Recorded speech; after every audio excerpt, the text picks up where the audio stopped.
from kind of a cultural standpoint, they don't really mind the volatility of Bitcoin. They will be like, you know what? I'm already used to my currency falling upon 80%, and there has never been, like, Bitcoin actually is far more stable. When people criticize, oh, Bitcoin is volatile, etc., it's actually far more stable than many of these currencies and far more usable. You can just open a Moon wallet or any wallet that you want to use, and so easy. Welcome everybody. Frank here, joined by a very special guest, Faisal Saeed Al Mutar, a man who wears many hats. So Faisal is from Iraq originally. He's also a social entrepreneur and the founder and president of Ideas Beyond Borders, which is a platform that translates classical liberal thought throughout the Arab world. He's also the founder of an excellent Substack called Middle East Uncovered, and he also is a scholar at the Center for Governance and Markets at the University of Pittsburgh. I'm going to give the mic to Faisal in just 1 second to maybe fill in any gaps I may have missed in that introduction, but I wanted to say to the audience that I'm excited to have Faisal on, not just because he's from the region, because he's from Iraq, and is familiar with what's happening on the ground right now concerning the Iran war and what's happening in countries around Iran right now. But oftentimes, I think whenever I see Faisal in person, he's always optimistic right now, and I've seen him posting certain things saying he's always optimistic in general, and I've seen him posting certain things right now saying things are kind of a little bit heavy. So I wanted to get a little bit of an idea of what's going on through his eyes. But before we do that, Faisal, please, if you wouldn't mind just introducing yourself a bit, and as I said, fill in anything I may have missed there. Sure. Well, thank you so much, Frank. I always enjoy seeing you as well. And you've always been very kind in giving not just me, but many others a platform to speak their minds. And yeah, I'm originally from Iraq, so I grew up after the first Gulf War, under the sanctions and the regime of Saddam Hussein, followed by the U.S. intervention in Iraq in 2003 and regime change, which probably we might touch on in this call, and really growing up in the civil war that happened as, to some extent, a result of the removal of the former regime. And in my kind of teenage years, I became outspoken, predominantly against extremist forces that wanted to divide the country. I ended up on a death list as a result of that, lost friends and family, jumped from different countries, eventually ended up in the United States as a refugee. And then within kind of months of after I arrived in the United States, I started getting involved more closely, especially on the space on how to utilize technology, how to be able to kind of spread the values of freedom, utilizing some of the modern tools we have, and worked in a project funded by Google Ideas for the first couple of years until I started my organization, Ideas Beyond Borders, that does a lot of things. One of them is, of course, the translation, but we're more of a media platform for these ideas into the Arab world. Appreciate that. Thank you, Faisal. And speaking of technology, I know this is a podcast where we talk about Bitcoin. We will get to a Bitcoin towards the end. Right now, though, I think what I want is more what's happening in the world through the lens of someone. I think what a lot of people who are into Bitcoin, what they're maybe torn about here is that there are maybe people who don't agree with maybe the IRGC, the Islamic regime, because they're freedom maximalists. But at the same time, they're also anti-war, so they don't want to see U.S. intervention and causing issues. So I think that there are some people who are really torn right now. But before I get to that exact question, I just wanted to ask if you might be able to give us a little bit of an overview of your perspective on what's happening right now. But then also, I think something you've done really well online is you've offered it through different perspectives. This is probably what Israel is seeing. This is what Iran is seeing. I think you have this ability to see things through multiple lenses. So if you could offer us that a little bit, I would greatly appreciate it. Of course. I mean, that's, I guess, one of also the benefits of speaking multiple languages is being able to follow the media in many of these countries. So really, I mean, my side of the story is that this has been going on for a very long time. And the question of, which is a very common thing in the Middle East, is that when do you start the clock? It's a region of 5,000 years old, and it has have had multiple conquests and wars and civilizations that have existed through all across this time. But for kind of the sake of this conversation, especially the three parties that are involved in this war, which is Iran, United States, and Israel, it started predominantly in 1979 when a man called Ayatollah Khomeini have taken over the regime. He created a revolution, which is called the Iranian Revolution, but then it was pretty much hijacked by him, and he called it the Islamic Revolution. And within the first weeks, he captured the U.S. Embassy in Tehran and kind of declared from 1979 that the United States is the great enemy called the Big Satan, followed by the Small Satan, which is the State of Israel. And since then, every U.S. president, started from Jimmy Carter, followed by Reagan, and then the Clintons and the Bushes, everyone has been kind of, that's called the Iran question. Everybody has been sucked to the Iranian question. Is that even if you, regardless whether you're an interventionist or you are from diplomacy, as what happened with President Obama with the JCPOA, sometimes called the Iran deal. So really, this has been going on for a long time, not as intense as it is in the past 5 weeks now, but there has always been some sort of any form of intervention, whether sanctions or proxy wars all across the region. So the interesting thing about this specific operation or war is that the three players have very different objectives to some extent in how they are conducting this war. The Israeli side, which has kind of been the main advocate for this war itself, is that they are interested in kind of entire change of the regime and creating a country that is sympathetic to Israel, and also a place that's not going to fire rockets and it's not a threat to kind of Israeli interests. The U.S. side of the story is they are, especially within kind of the Trump formula of foreign policy, is that the standards are a bit lower, and the goal is that as long as we can have a regime that we can play with, as kind of what's happening right now in Venezuela, like finding an equivalent of kind of Delcy Rodriguez in Caracas, and try to find someone we can play ball with inside Iran, who can achieve some of the same objectives as somebody who's not going to be necessarily a threat to U.S. national security, but at the same time part of the establishment, for the lack of a better word. And because the establishment in this situation has been around for 47 years, so it's not a new regime, and I can explain kind of the dynamics of how this regime all operates, which are a bit kind of unique to Iran itself. And then the third player, which is Islamic Republic or Iran itself, and they have to some extent two objectives.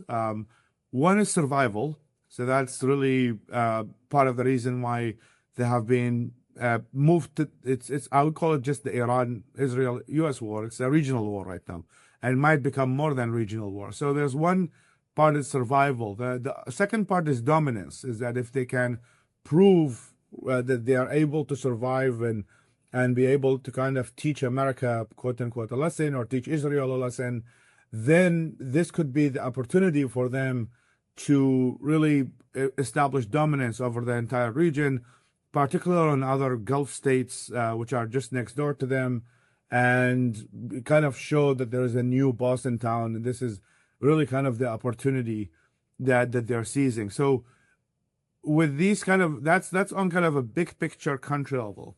And then you're going to kind of start talking about the individuals between Donald Trump and Netanyahu and kind of the IRGC, whoever's taking leadership in Iran right now. And all of them also, they have the kind of their own personality, have their own interest, and sometimes their own egos. So it makes it very convoluted between like people with very strong personalities and advanced weaponry, and which makes kind of the opportunity for diplomacy or kind of peaceful resolution to be quite unlikely. Understood. Appreciate all of that. With all of this said, as I said earlier, you tend to be optimistic. You tend to be looking for the bright side in things. But you said right now this is sort of heavier, and I think you're probably in the middle of this because obviously you're a scholar. You're somebody who has a great understanding of this. You speak multiple languages, as you said. So I'm sure a lot of people are asking for your time. And again, we thank you for coming here to share it with us. But in your mind, what's the best possible outcome here, and what's the worst possible outcome? Well, that itself is interesting Subjective. question on its own. I mean, for if it's all gonna depend on like kind of your value proposition, and my value proposition is two things: is the freedom and stability. These are the things that I'm looking for, and I want to maximize. So that's where from a kind of ideological standpoint, that's where I come from. The Iranian regime, I mean, as in its current form, has been pretty disastrous for the entire region. From 1979, their kind of revolutionary approach to things, not just against Israel, but against the entire Arab world, has really kind of added a very big layer of radicalization to the entire region. It's part of many of the reason why Saudi Arabia and the Gulf states and others start funding Islamic extremist schools to kind of push back against the Shia extremist schools from Iran. So really, that regime has been really bad news for many of us who actually have lived in the region. And I was and I saw you in the Bitcoin conference in Abu Dhabi, and I've been there afterwards. And you see that there's a big attempts within the region to kind of move towards more prosperity, more, especially on the economic side. And then there's that kind of this bully next door called the Islamic Republic that has been a threat that is making it very harder for any of these countries to attract investors, attract capital, attract people to come, because everyone knows, as we are seeing right now in the news, Dubai is not that far away from Iran, and it can be threatened at any moment, and pretty much all your money can be gone. So in a way that this kind of regime has been really a kind of a bad state in the region. I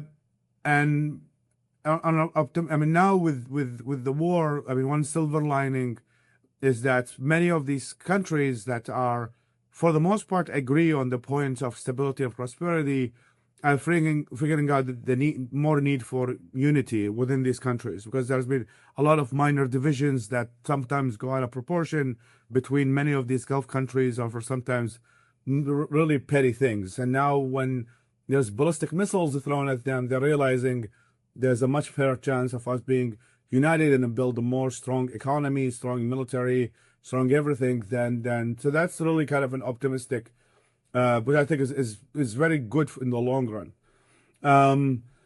In terms of, I mean, so that's really, I would say, the best outcome is that if the regime is either changes, which is unlikely in my assessment, an assessment a lot of kind of intel people, but a weakened regime is a pretty decent thing for the entire region. And it seems that the U.S. administration, meaning Donald Trump, effectively gave this talk. There's a lot, of course, push for him to stop the war, because of the rising prices of oil. And for a reminder, the Middle East produces roughly 20-25% of the world energy. That's really been kind of the cornerstone of that region.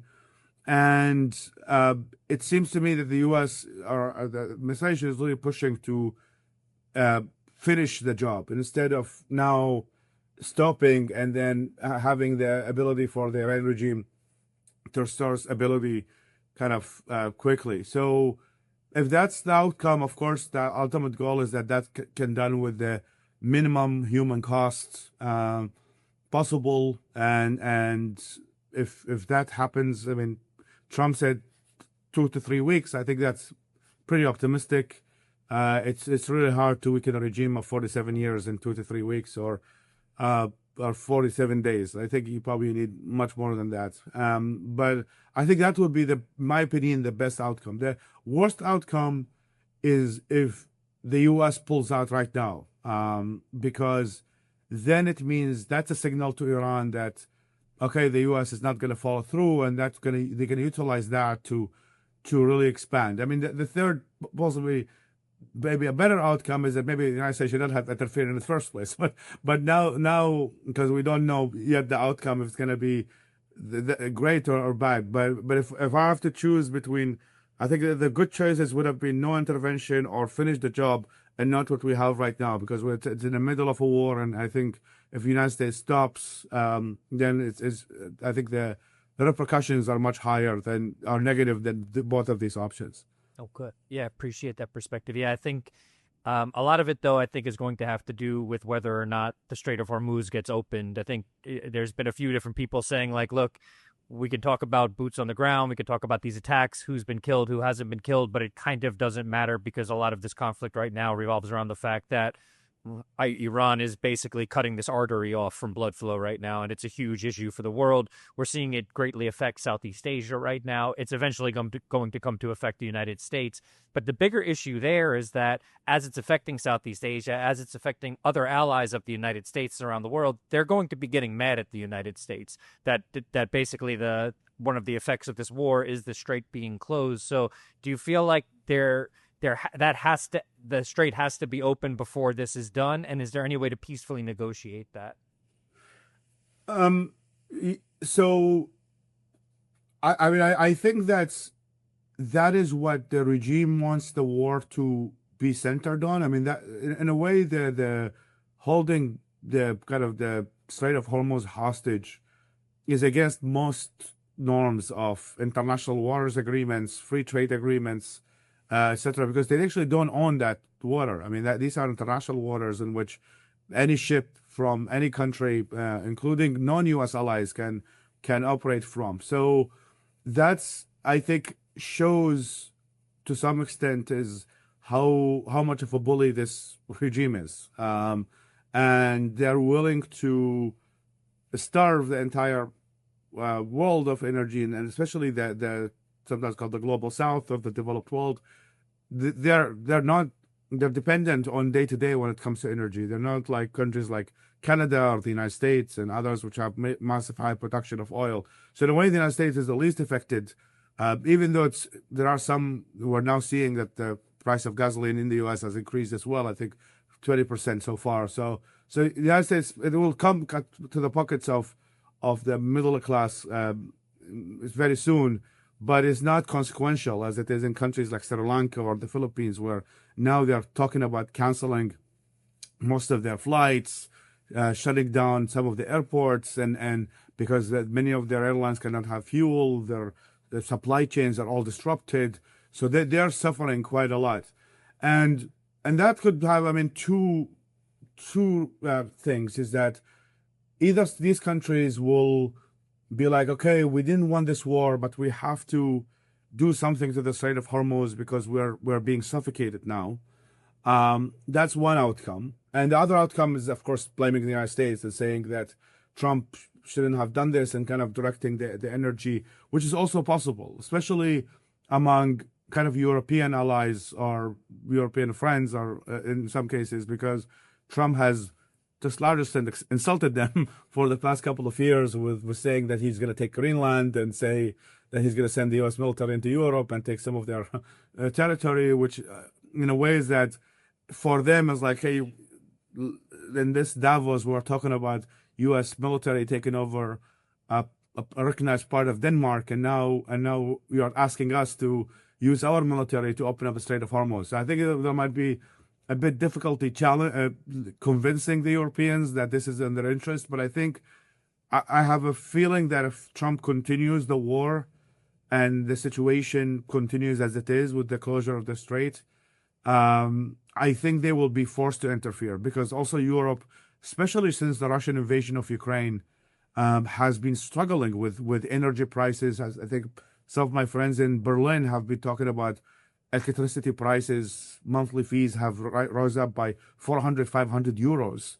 So a lot of people, Europe has been struggling with energy since the Russian invasion, and now they have another blow coming from the Middle East not being able to. So I think is that there might be. It's not like they like it, but I think they might probably be forced to try to open it, and it's not an easy for those who may not be familiar. Is that I mean this is one of the kind of the most important strait. It's not the most important strait in the world, and it's extremely narrow. But the terrains of especially on the Iranian side, are extremely difficult. So it's very mountainous. There's a lot of mountains, a lot of, so it's not really an easy area to take over. And this is the IRGC and a kind of this is an army or a militia to some extent that has been trained on civil wars and trained on kind of domestic kind of conflicts. So they have really mastered this kind of that we're not talking about the pirates of Somalia or pirates of Yemen, etc. These are far more sophisticated military trained militia that has been that has kind of seen that strait or controlled it for 47 years. So they know all the ins and outs, that they know when to escape, and now they're utilizing, of course, most of this cheap technology that it's really not that. I mean, they have noticed that it's not really not that difficult to do it. You just need a couple of what they call shahada drones that are kind of cheap. You build up some mines that are also they are able to do on kind of mass production rate. And it's also a country of 92 million. The question about how many people are sympathetic or not is always a very big question. But they do have the human population to sustain kind of a constant conflict. They have the cheap technology, and then they have the terrain on their side. So the opening of that is not as easy as many people think. It's like it was kind of because of the just pure geography and the fact that the geology of that area is not as it's not a desert. I know that a lot of people because like their immediate I guess thought about when they hear the Middle East is that they think it's just a Western Sahara with open land and you can see everything, but that's not the case in that part of the region. Okay. Would you say it's more comparable to maybe something like Afghanistan, more mountainous, whereas also the people are sort of trained to fight on that terrain? Yeah, so it's more like that. The interesting part, which also might be surprising to your audience, is that a significant part of the population of that area is ethnically Arab. So that's something that there's a lot of misconceptions about Iran as a nation. Is that especially now you hear kind of some of the rhetoric from people like Ted Cruz or even like for the Republican and they immediately say, well, Iran is Persian. They immediately think, oh, Iran is a Persian country, but that's actually not true. Iran is a multi-ethnic. I mean, technically, Iran is a country that colonized a lot of areas, and that what we now know as Iran is a kind of the consolidation of all these controls. So the area that is within that, and that's I think what also some of the administration and others are looking at, is that these are ethnic groups that to some extent are very dissatisfied with the regime. So that could be I guess is a player in that space, is that there might be or maybe need to be external support to kind of create change from the ethnic groups which are familiar with that terrain. That is kind of difficult, much maybe easier than sending boots on the ground. And also, it is the area with the largest oil reserves for Iran. So there's kind of a lot going on there, and there's a lot of options that could be activated, and if that happens, then we might wake up in a different reality, and depending, of course, that nothing in the Middle East goes straightforward. so there will be a lot of complications, but that's definitely one option that I think worth looking at. Okay, appreciate it. Also, just a quick question. We don't have to get too far into this. Do you think that, given what happened in Venezuela, how quick, smooth that operation was sort of like it took 20 minutes, it was done. Maduro was in Brooklyn hours after they captured him. Do you think that Trump sort of had like a hot hand mentality, like, oh, we just did this there, this will be just as easy, we're going to go do this in Iran, we have good intelligence, we're going to drop this bomb, we're going to kill this leader, and then this will all be done within maybe not the exact amount of time that the Maduro situation was done, but maybe something sort of comparable in his mind? Do you think he was suffering from maybe that sort of hot hand fallacy sort of thing? Well, I hope not. uh, I wrote this because sometimes I mean, even like sometimes in human rights circles and sometimes foreign policy because there's always this common areas like, well, Iran and Venezuela, they're both authoritarian, therefore they're the same. And I said is that except that they speak a different language, they follow a different religion, they have a completely different geography and a completely different history, and one of them never had a democracy, which is Iran. So they actually have nothing in common, other than the fact that yes, the Maduro regime and the Iranian regime have been allies and in kind of this anti-imperialist alliance, if you want to call it, the it was sometimes called the axis of resistance or axis of anti-imperial resistance, and that's in a way it's like a loose alliance. It's not as I mean we have seen that if they get busy somewhere else, like for example, if Russia is busy with Ukraine, they ignore their other buddies. So yes, I hope that he didn't get excited, thinking that this is another, and that's I think it's a I think extremely important thing to understand about the Middle East compared to Latin America, is that and that explains to a large extent why the Iraq War failed, why Afghanistan failed to a large extent, and it's hard to kind of get people wrapping around on this, but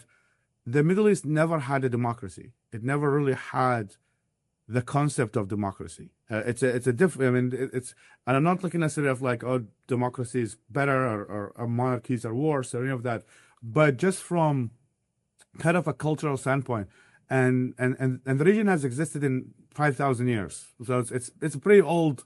The first writing in the world is in Sumeria and in southern Iraq. You can go and see the first law, the first constitution. And from all of kind of the history of that region, the first writing was really about establishing laws. So the Middle East is a very pro-order. It's less culturally, it's a more collectivist, and I'm not necessarily being moral relativist here, but it's just I acknowledge that some cultures are different than others. Sure. And Venezuela and Iran are very different in that regard. And it's I mean. Some, I think Felix Maltiaga, one of the most known, mentioned that, like, for example, Latin America has the Judeo-Christian connection to the United States and has kind of like Latin America is not that different from the West because they are, to some extent, are connected to the West. I mean, they are also a continuation to some extent of Spanish control of the so that is very different than, let's say, the Arab Empire, the Persian Empire. So I hope he didn't get these two things mixed up. And that is a point that Marco Rubio, the Secretary of State, has made multiple times during the intervention in Venezuela, and he said that, well, Venezuelans are very different than the Middle East. So we expected that it's going to be a bit easier operation because we're still dealing with a country that is, to some extent, sympathetic and doesn't see things like, for example, from the Iranian perspective, they see this as a holy war. So they see this entire Operation Epic Fury from the United States side. They see it as a holy war against Shia Islam and against Islam. And watching Iranian media and watching some of the commentators they have from their commentary is all about no matter what ethnic group you are, no matter where you're from, this is a holy war. And if you want to defend your religion, this is your best time to do it because our religion is under attack, not as a nation under attack. And the leader of Iran, who is the Ayatollah, the title of that technically it translates to the representative of God on earth. So that is what Ayatollah means. So the United States technically killed what some people think is the representative of God on earth, and I think that's like the Pope of the Islamic faith. Of Shia Islam, Yeah. yes. So, and that is quite different than the title of Maduro. I don't know enough about Maduro, but I don't think he claimed to be the representative of the Catholic or any religion in that regard. So that makes these distinctions, I think, matter a lot, especially now with the Trump announcement that he wants to kind of continue and extend the war for the at least next couple of weeks. I think these distinctions are very important to know. Yeah, I appreciate all that. Thank you. One of the things I want to comment on some of the words you've used. You've talked about Iran sort of being bullies in the region. We've also talked about this misconception that, the Islamic regime took over what was once Persia. It was only Persia, filled with Persians. And, just in the last 50 years, it's changed drastically when the reality is a bit different than that. But one of the things that has been I've been sitting with and trying to figure out how I feel about, something that's almost been haunting me a bit is that I can hear where the Masa Ali-Najads are coming from. So Masa Ali-Najad, I think it was Khomeini himself or the IRGC tried to kill her 3 times, one time here on U.S. soil, which is quite wild to think Yeah, about. multiple times in US soil, yeah. Yeah. Multiple times on U.S. soil. And then we had Zia Saad on this podcast. It was we had him on a few guests ago. He was detained by the IRGC. He was imprisoned by the IRGC for 2 years. He was the lead Bitcoin educator in the country, and he talked about the desperation that in his words, I think he was saying like that the majority of Iranians feel. And I think on a certain level, we saw in social media, we saw the women lighting cigarettes, burning pictures of Khomeini and stuff. And so the thing about social media is that we're all in these bubbles. We're all following these people who basically feed our own biases. How many people do you think are sympathetic? How many Iranians do you think would like to see the regime not be in charge anymore? So um, that is definitely the $1 million question as an observer in that part of the world. Here and here's I would say I will add the kind of the layers and the nuances as somebody who have witnessed a regime change in front of my eyes with the U.S. intervention in Iraq. So there is kind of there's disliking the regime. Is one side of the story. The other side of the story is whether you are willing to work with a foreign invader against the regime you dislike. So there is a very multiple layers of disliking the regime. It's like kind of when if somebody kind of disliked their family, and then they would be willing to be adopted. So there's a multiple layers of the action that people are willing to take if as a result of that feeling or that emotion. So that I think is a struggle, and here's what I kind of struggle with because it's hard to talk about the Middle East without talking about religion. I mean that religion and the region are to a large extent, are very intertwined for a lot of different reasons. And as many of us who have grew up in the region and studied in the region, I mean, one of the first things that we get taught in most of the schools in the Middle East is looking at Israel as a colonial kind of state, Jewish state that is an enemy of the entire Muslim world, and their existence is kind of a cancer to the region. And that is a view I would say is shared maybe at least by 80-90% of the population of the region. And if anybody can deny that, please, I would like them to show me the evidence of that's not being the case. So it is hard for me to believe that, let's say, if an Iranian who's kind of grew up in a Muslim society, Muslim schools, etc., who may be completely dissatisfied with the country, would be like, my salary is gone, I'm no longer middle class, I'm struggling, my currency collapsed, I don't have a job. So I'm very sure that's a very common sentiment because the currency has collapsed, the economy has collapsed. I mean, there are so many things that have really made it absolutely impossible for, let's say, the normies, the people who are not necessarily political or ideological, but solely, sorry, yeah. I just want to touch on that point for a second, just for people to understand. Sometimes people, if you're just following the mainstream media on this, you're thinking that what's happening in Iran is just women being upset because they have to wear hijabs, and maybe that's part of it. Maybe certain people who don't want to live. That's the former protest, yeah. The former Now, protests. But the other side of things, as one of the guests on this podcast recently explained to us, is that Iran has seen currency debasement that has been horrific. And most recently, right before this started, I think there was a 50% drop in the value of the fiat currency in Iran. I'm sorry, I'm forgetting the name of that currency off the top of my head, but Real. the real. So getting by in Iran has been very, very difficult as a result of the leadership, the decisions that have been made over the last 5 decades, probably in the last decade or two, even more so than the last 5 decades at large. So I think I wanted to harp on this because I think people think this is just about religious struggle or that. For the normies, as you said, for certain people, it's just, hey, it's really difficult to pay my bills here. How is that possible when I live in an oil-rich country? How is that possible to know that the regime is siphoning these resources off to do whatever they're doing with the money when I'm really struggling to pay for food and to get by right now? So I think that's part of the tension that most people don't understand. I didn't mean to interrupt you. I just wanted to clarify that point for people. No, and you explained it perfectly. I mean, and in addition to that is that they see the countries next door. They go to Dubai. Many Iranians have been to Dubai, or their relatives have been to Dubai, and they see skyscrapers and good economy and investors and businesses, and so there is. I think that's a pretty common sentiment. So that's I would say like the dislike of the regime.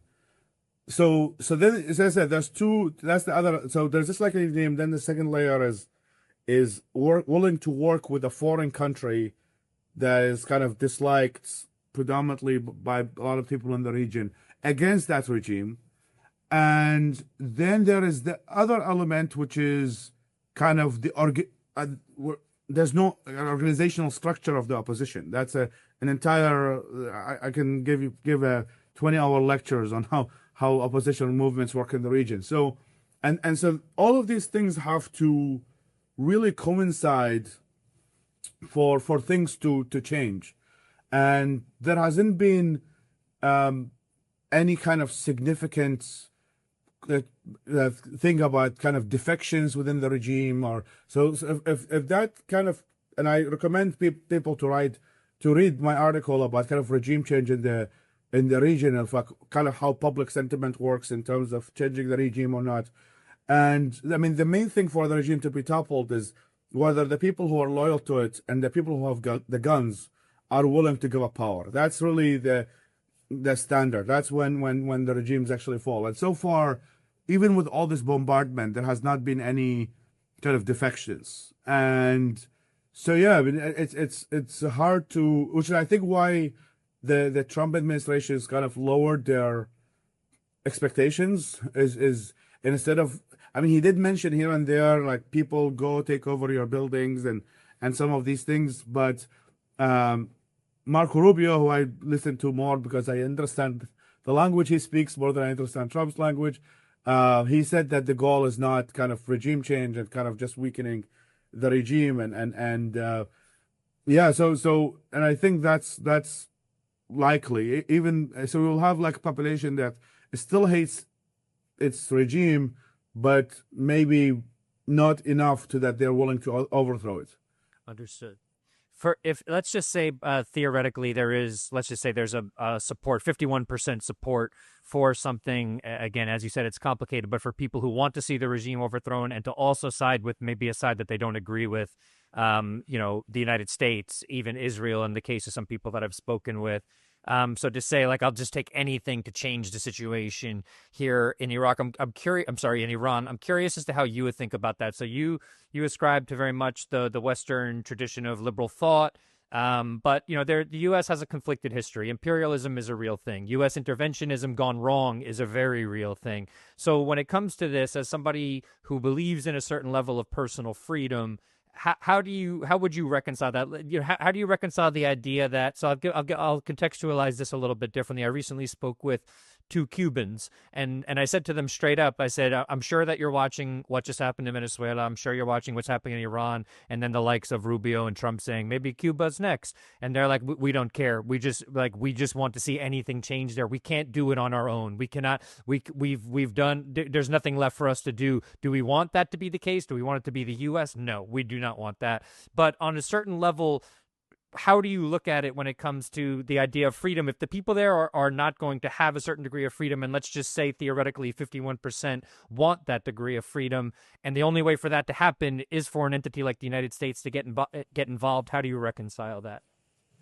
So I totally agree with your Cuban guest. Is that, I mean, in reality, the regime is too brutal to be kind of dealt with from a civilian level.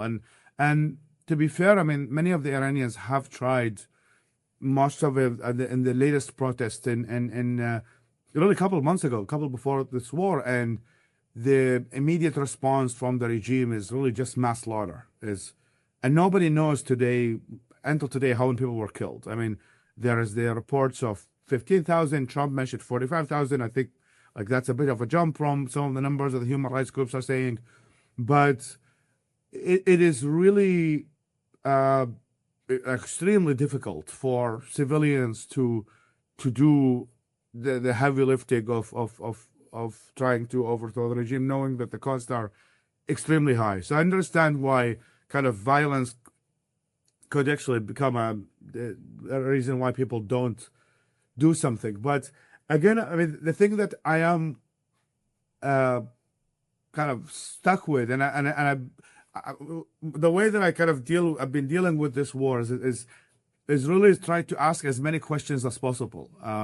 Because always kind of challenge my own biases, including the bias that I sometimes have is that there is that kind of urge for people to be free, that there is kind of this internal DNA within us that regardless of what culture we are, what background we are, eventually we just want to have a good life and be free. Yep. So I always like to kind of challenge that assumption that I have, because it's not necessarily, I mean, and even in my case, I mean, you mentioned that I'm kind of a big fan of Western kind of literature, in particular the classical liberal. I'm also very aware that many people in my country are also not classical liberals, and even in my new country of United States, classical liberalism is not necessarily the most common belief system that exists. I mean, I lived in New York, and so do you. I'm very sure you go to a lot of cafes and bars and restaurants, and you ask them about classical liberalism, and they're not. I mean, our mayor is Zahran Mamdani. So talk about the warmth of collectivism here with our mayors. So yeah. Exactly. So our mayor talked about the warmth of collectivism, and he got elected. So it shows that like really the kind of the classical liberal landscape is not as big as we would like it to be. So with that in mind, I'm still kind of, because of the fact that the internet is shut down in Iran. It's I mean, thank goodness, because we're a neighboring country, we have the ability to talk to them kind of quite a lot and be familiar with what because they come to us sometimes. They come to Iraq for internet connection, and that's one of the ways where they have accessibility and really I've had all types of conversations, and you mentioned something very interesting about the kind of the silos that we have. So the Iranian migrants or diaspora that come to the U.S. are predominantly people who have escaped the revolution. So this is by default our self-selection of people, right? It's like you come to Los Angeles or other places because you have escaped that part of the world. And then kind of like when you are from small town, who moved to the big city, there are people who stayed in the small town. And there's a reason why they stayed in the small town. And those people who stayed in the small town come to Iraq. So these are the people who come because Iraq has the religious holy sites of Shia Islam. So the Iranians come to us in millions every year and then you're going to meet the other side of the kind of the Iranian population. And I wrote about it as called as the tale of the two Irans. Is that there's the Iran that I grew up with, and there's the Iran that I saw when I moved to America, and they are a pretty different type of people. Like in a ways that, I mean, one thing that I've also been kind of questioning and is that how some of these people can even live together, right? Is that they are so different in terms of kind of mindsets and belief system, and because many of those who come to Iraq are people who are to some extent sympathetic to the regime. I mean, and they believe that he's the representative of God on earth. They believe in all of the spiel of what's called Wilayat al-Faqih, which is the regime in Iran. And then you come to Los Angeles, and you see that many of them are, if not atheists, they're secular, so it's predominantly more non-religious in its kind. And it's really hard to kind of square like how these people can coexist. And the closest example I can think of, which is another region example, is Tunisia after the Arab Spring. So Tunisia is one of those very interesting countries in which they have an extremely secular population, an extremely Islamist population. Tunisia has one of the highest ISIS recruitment of North Africa. So on one hand, they have a lot of ISIS. On the other hand, they have a lot of secular people.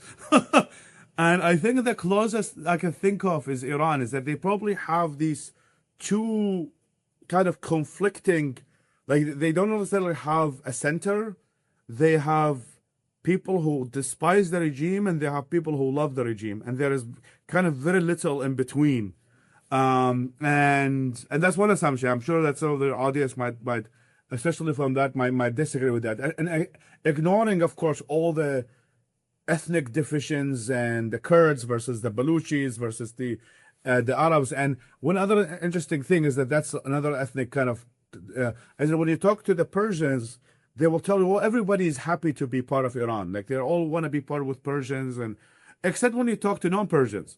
So when you talk to Kurds, when you talk to Arabs, when you talk to Baluchis, none of them want to be part of the Persian. The Persian will be like, no, many of the Kurds in Iran are very integrated and they love being part of Iran. And then I go talk to Kurds, and they're like, no, we hate that country. I'm like, okay, what do you guys want me to believe? Like, should I believe this person? Should I believe this person? And it's possible that both of them are true, right? Like, it's possible that, yes, there's, like, many of these societies are polarized and conflicted, and they don't necessarily have a cohesive framework of beliefs. And so it's going to be kind of interesting how Trump will pull it out. But I think, I mean, like, back to the positive note, everything will be better if the regime is weaker. Okay. Now, if this regime is just continuing to massacre every protester and continue its aggression against the region, then it's only going to deteriorate. So at least this could open up a window of opportunity that whether it's the Iranians sees it or the rest of the region sees that opportunity, then I think it's a really at least America has given it a shot. Okay, so it's not, in your mind, it's not all or nothing. It's not that the regime is either gone or it's full straight. There is a middle ground of, like, the regime just didn't have the power that it once had, and there's a benefit to that in your mind. Yeah, definitely. Yeah, because it's again, it's like in the Middle East, it's never never a straight line, and I think that if, I mean, of course, all gonna happen. What happens afterwards, after the regime gets weakened, but I think that at least it's better than having a strong brutal regime is a weaker brutal regime. Okay. So I think that could be, I think, common sense for a lot of people. Okay, understood. I want to be mindful of your time, but I just had one last thing I wanted to touch on. You and Afghani tech entrepreneur Roya Mahbub wrote an excellent piece this past December called What Bitcoin Reveals About State Failure in the Middle East. This was for your Substack. Again, we'll mention that at the end. We'll let everybody know where to go to subscribe. You can also check for it in the show notes. I will be sure to include it. But you talked about the situation in Afghanistan and Iraq and Lebanon. Lebanon, I think a lot of people know, 98% currency fail. You know, like most of the currency has lost its value. In Afghanistan, the work that Roya does in getting, paying teachers who educate women who otherwise cannot be educated, paying them in Bitcoin, tremendous effect on the region. So beyond a little bit about what's happening with the war here, given that we do predominantly focus on Bitcoin here, cross section of Bitcoin culture, current events, all that stuff. Could you give us a little bit of an overview of Bitcoin in the Middle East, but not from a not that you would do this, but not from a cheerleading perspective. A lot of Bitcoiners, I think, like to. There's a world that they've imagined that Bitcoin is going to create. They think we already live in it. And so I think a realistic perspective, what problems does Bitcoin actually solve? What does it not solve? How are people actually using it? So there are kind of multiple use cases, and it's all going to depend on the kind of the socioeconomics of many of these countries. You have the most, I mean, adoption is available in the Gulf region, and they as a finance hubs around, and that is predominantly connecting the entire world. I mean, you've been to Dubai, and you see people from Congo all the way to Russia, to China, to Japan, all of them buying a property in Dubai, all of them are investing in Dubai. And kind of Bitcoin, in a way, is an alternative to some extent the SWIFT system, in which many of the people transfer money, because if you're sending money from, let's say, Russia, which is sanctioned, or places that are not have advanced business structures, this is Bitcoin, and kind of generally the blockchain technology is being utilized kind of significantly, and that's why you see them hosting events about Bitcoin, conferences about Bitcoin, etc., because they are a global hub, and for the global hub of finance. So they're kind of the rich ones. So they're the different socioeconomics. Then you have the Iraqis, where I'm from, where we have an extremely archaic business infrastructure or banking infrastructure. We're not on SWIFT, and it's a predominantly cash-based society, and with a very large diaspora. So then, as a result of like 4 wars in a row, so then comes in the people of like, okay, I live in Germany and I want to send money to my cousin, and then what Iraqis have built is kind of what I call the human ATMs. So these are people who want to buy Bitcoin, but again cannot buy it because they cannot go on exchange, or so it's not easy for them to buy Bitcoin. So what they do is that they become Bitcoin traders of people who are sending money from overseas, and that would be the P2P. They have cash. You go to them and instead of them going on Coinbase and buying Bitcoin or anywhere, like they would just get it from somebody who getting money from Germany or from the US. So that is like a very common use cases, and people find these human ATMs, common human ATMs, like on Telegram groups, WhatsApp groups, Signal groups, and which are kind of fit different purposes. Like if someone is, let's say, is a political activist or opposition, they have kind of their own ecosystem of Bitcoin. These are kind of the more political types that have like very different, even security infrastructure of where these people meet to transfer the Bitcoin, how they interact with each other. In many cases, it's anonymous. But then there are the people who are like right up in the open, which is, hi, I'm gonna be at this supermarket standing there, and if you want to give me Bitcoin, just use your wallet. Similar, because that's kind of Iraq, which again is like, it's not a finance hub. It's not trying to have any foreign investors, nothing. It's just really diaspora sending money to back home, and generally the interesting thing about Iraq, and that's probably your audience knows that, is that our oil sales are actually managed by the U.S. government. So as a part of the Iraq war, when Iraq sells its oil, the money actually goes to the New York Federal Reserve. It doesn't go to Iraq. And part of the reason why that happens, with that the case, at least from the American side, is to keep the currency stable. So our currency is a bit different than Lebanon and stuff, because it's hedged to the US dollar, it's kind of back to the US dollar, and also back to the oil. So it kind of makes it, we don't have this like fluctuation of 80% losing the currency. We don't have that. But that's where Lebanon comes in. So part of the reason why like Lebanon kind of spread the Bitcoin also ideas, and we know a lot of people who use it, is that from kind of a cultural standpoint, they don't really mind the volatility of Bitcoin. They will be like, you know what, I'm already used to my currency falling apart 80%, and there has never been, like, Bitcoin actually is far more stable. And when people criticize, oh, Bitcoin is volatile, etc., it's actually far more stable than many of these currencies, and far more usable. You can just open a Moon wallet or any wallet that you want to use, and it's so easy, and many people are hooked to some extent a good internet, not necessarily a perfect internet. So that's where kind of the Lebanese, some of them just see it as an investment mechanism. It's like if especially those who are like middle class to upper middle class, that some of the people I know who experienced putting their money in a Lebanese bank account and then waking up and saying they cannot withdraw any of the money. Like that's the situation in Lebanon for many years, almost a decade now, that in weeks you can only withdraw like $200 from the ATM. And some other weeks, no, you cannot withdraw from the ATM.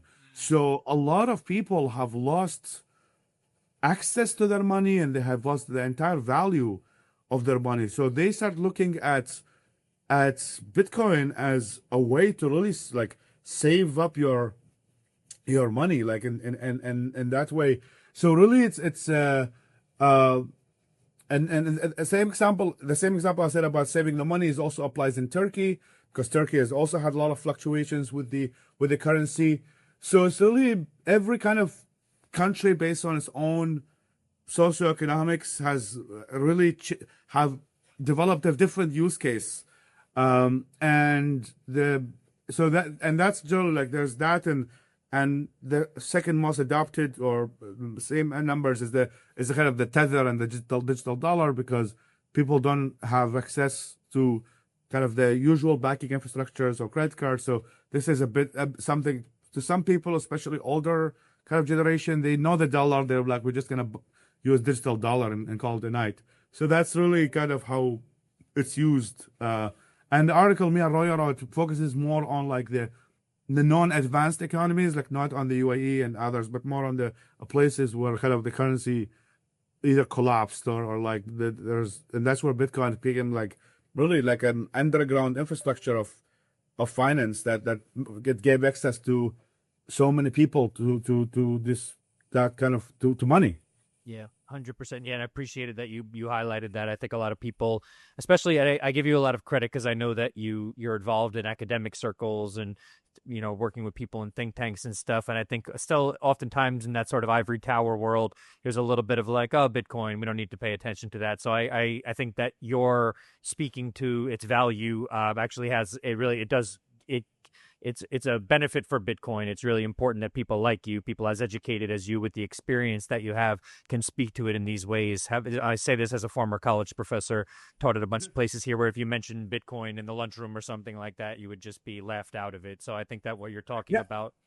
Yep. I think that's privilege. I think that's to some extent to where people didn't really have to struggle with waking up one day in Beirut and suddenly your entire bank account has disappeared. Yep. I think that's and first and foremost, regardless of all my kind of academic or research, I care about what works. I mean, I think, and that's where I come from, and I think that's where people should come from. It's like, is this something that is helping people, and is it working to help people, or are we just gonna publish another paper on on what to do about things? What we could theoretically do about things, exactly what we hope will happen in the long term, right? Exactly. So I appreciate all that. I want to be mindful of your time, but there's one last thing I want to give you some space to talk about, which is Shelly Kittleson, which is a journalist, a U.S. journalist who was just kidnapped in Iraq. I did not know up until it was just a little bit before we started this that this was a friend of yours, someone who has contributed to your Substack. This is a freelance journalist who I believe has been working in the region for upwards of 10 years, if I'm not mistaken. You recently launched a website to help support finding her. Please tell me exactly what you're trying to do for Shelly right now. So yeah, for context, so she's a freelance journalist who has been covering really, I mean, many of the countries I was talking about. She's also been to Afghanistan. She covered the Syrian conflict, and then she came to Iraq. She's originally from Wisconsin, and so she was kidnapped by an Iranian militia. Now I think they're trying to use her as a negotiation against the United States to achieve certain things from this war, which are kind of connects us to the war because it is connected. And really, I've launched a website first for Iraqis to provide tips on where she could be. She's, I mean, Iraq is not it's not a small country, but it's not a huge country.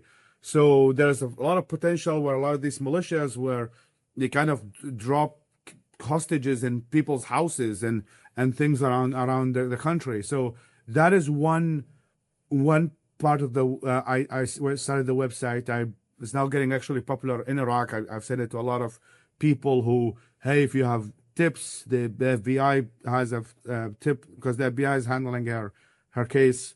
So that's one part of the website. The other is to get kind of letters of support to show some of the work she did, because that's where a role of like really international kind of correspondence is really kind of humanize the people in these wars. And I think she did a very good job in showing that we are people from the Middle East are humans as well, which is a bias I have, because I think in many cases our region is only discussed through kind of the lens of security and terrorism and geopolitics, and I'm guilty of that because I work in that space.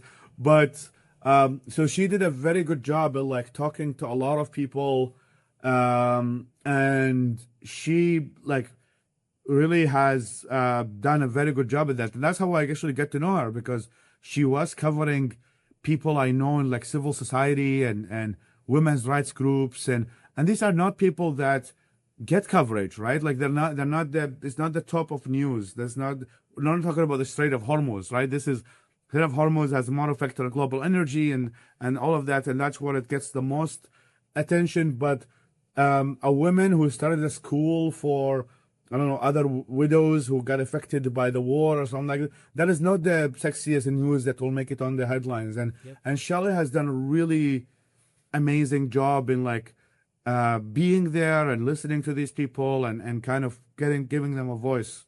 I haven't met her myself, but I have dealt with her so many times, and seeing her covering a lot of the people I know, and I've connected her to people and etc. So yeah, she got kidnapped on March 31st, so that's really a couple of days ago, and of course her family is struggling. There's a U.S. point of contact that got created, and so he's been like I've been working with him. Just like I wanted to make sure there's like an aggregator website where people can know also some of the latest updates. And yeah, so the website's called Free Shelly with double L, freeshelly.net, and people can see and hopefully this story doesn't die, or she doesn't die. Because she's really done an amazing work in humanizing many of the people in the region.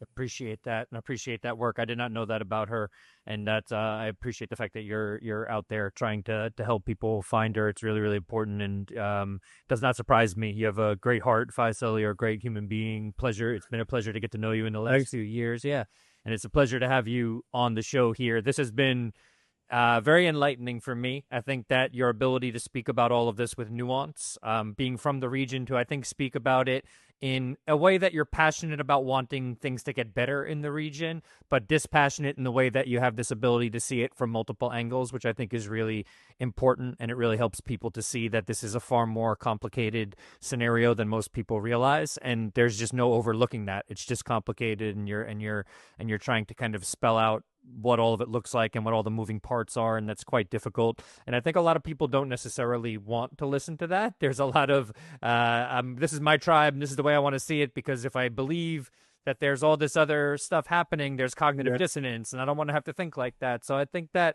your ability to do this in a way that feels very non-threatening, very, hey, I just want to kind of spell out what all of this looks like, it's really, really important. So I appreciate you taking the time to do that here with us. On the last note, where can people find you and your work? Where can they follow what you're doing? Well, thank you so much, Frank. You've always been an amazing friend, and you've also been giving us a voice in the community, within the Bitcoin community, whether it's me or Roya and many of the people in the kind of the Oslo Freedom Forum circle. So thank you. You deserve credit as well. Where can people find this? The organization that I run is ideasbeyondborders.org. Our Substack is called Middle East Uncovered.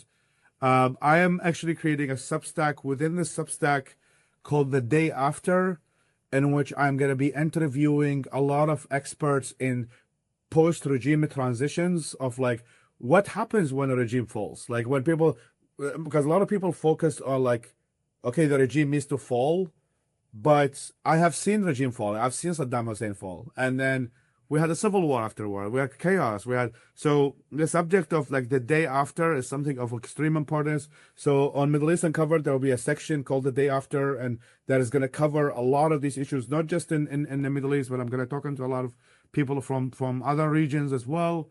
Yeah, and on social media, people can search my name, and on if they're interested in the Shelly, the journalist being kidnapped journalist, they can just go to freeshelly.net or .com, and they can hear the latest update about her.